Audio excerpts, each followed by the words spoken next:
The year 2026 has begun with a bold shift in Canadian political discourse. Ontario Premier Doug Ford delivered a direct message on January 6, signaling a new approach to the unpredictability of Donald Trump's continued influence in U.S. politics. Gone is the cautious language of the past. Ford's press conference marked a move toward firm, unapologetic responses. This shift comes as Mark Carney, a major figure in global finance and a potential liberal leader, wrapped up high-level meetings in Paris. The timing suggests a coordinated cross-party effort to prepare for potential disruptions from the U.S. Both Ford and Carney are advocating for unity and resilience, moving Canada from a reactive stance to a proactive one. The new approach is about building alliances and strengthening Canada's position on the world stage.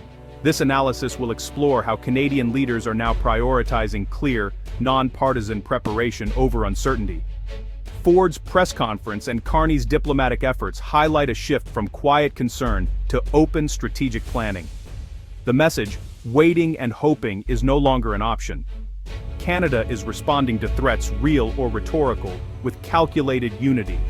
This isn't about escalating tensions but about defending Canadian interests and international law.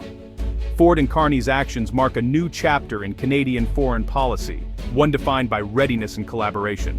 Canada is stepping forward with a clear-eyed view of the challenges ahead.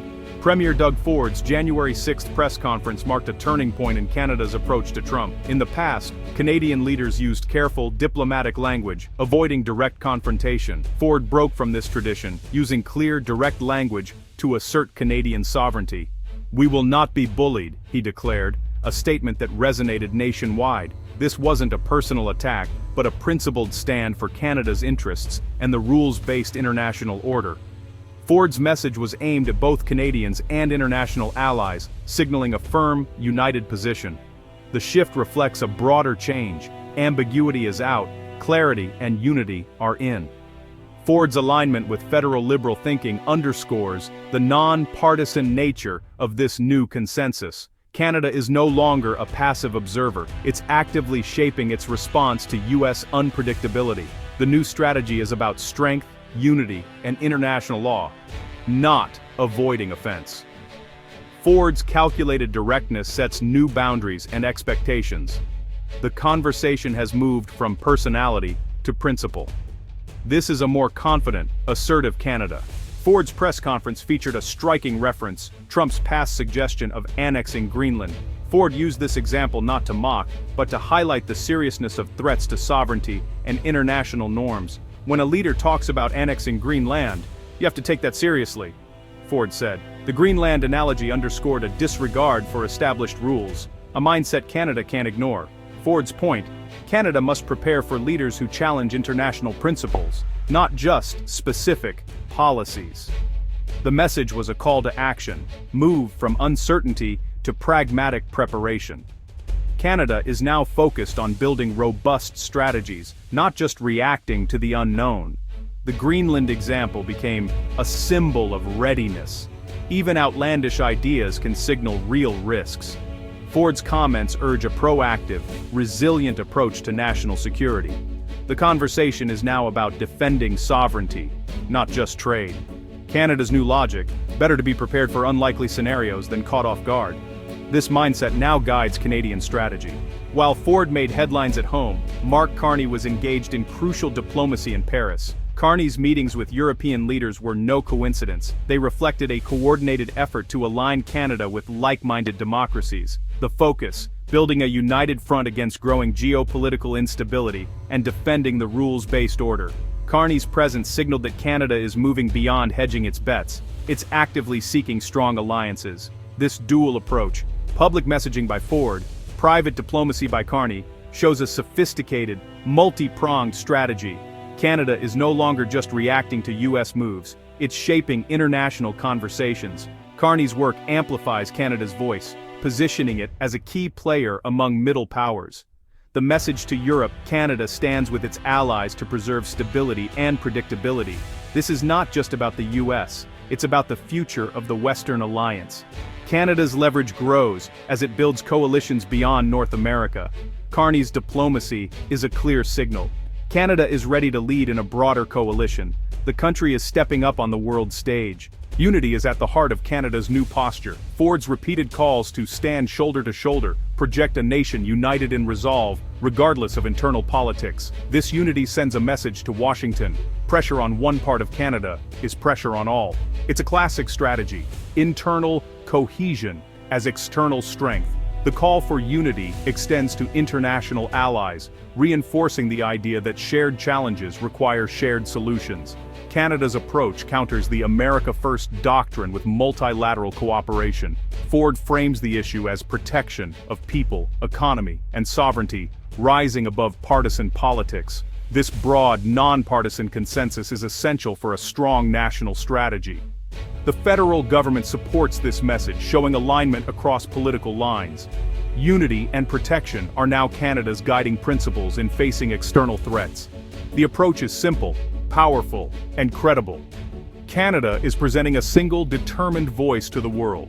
Canadian leaders have shifted from a reactive to a proactive strategy. Previously, Canada scrambled to respond to U.S. tweets and tariff threats, always on the defensive. Now, Ford and Carney are preparing for a range of scenarios before crises hit. The focus is on building resilience, diversifying trade, strengthening alliances, and integrating the national economy. Ford's metaphor: you can't just wait for the storm, you have to build a stronger house first. Carney's outreach in Europe and renewed interprovincial cooperation at home are key examples. The new primary defense is Canada's own unity and preparedness, not just back-channel diplomacy. Ford emphasizes playing by the rules and keeping our house in order. The strategy is calm, calculated, and confident, not about retaliation, but about stability. Canada is learning from the past and charting its own course. The proactive approach is about control, not fear. Canada is ready for whatever challenges may come. This marks a significant evolution in Canadian strategy. At the core of Canada's new strategy is economic realism.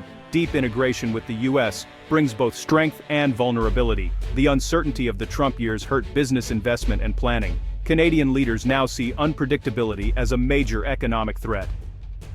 The call for a rules-based order is about practical necessity, not just ideals. Ford and Carney stress that stability and predictability are essential for business and growth. Canada is committed to free and fair trade, but will protect itself from arbitrary actions. Diversifying trade with Europe and Asia is key to reducing dependence on the U.S. The goal isn't to abandon the U.S., but to build a more resilient economy. Canada is signaling to the world it's a reliable, predictable partner. This is the foundation for a secure economic future. Canada's new approach is about action, not just words. The era of reactive statements is over. Strategic planning and preparation are in. Readiness is now visible in diplomacy, economics, and domestic policy. Diplomatically, Canada is shaping international agendas and building coalitions for stability. The goal: a united front of nations committed to international law and stable trade. Economically, readiness means serious trade diversification and investment in innovation. Canada is strengthening its domestic economy to withstand external shocks. There's a clear political consensus. These steps are necessary for the future. Domestically, unity between leaders like Ford and the federal government is a powerful symbol. This alignment sends a message. Canada cannot be easily pressured or divided. The posture of readiness defines Canada's new strategy. It's a plan grounded in realism and focused on a secure future. The first weeks of 2026 reveal a major realignment in Canada's international posture. Ford's direct statements and Carney's diplomacy mark a move away from past uncertainty. Canada is no longer just hoping for the best with the U.S., it's preparing for all possibilities. The new stance is calm, calculated, and non-partisan, focused on protecting Canadian interests. Preparation, unity, and collaboration are now central. The focus is on building resilience, a strong economy, diverse trade, and robust alliances. Canada stands firm on the principles of a rules-based order, an economic and security imperative. Direct language, like Ford's Greenland reference, explains the rationale for this proactive approach. Canada is now a mature, unified actor on the world stage. The country is shaping its own destiny, not just reacting to others. The message is clear. Canada is ready,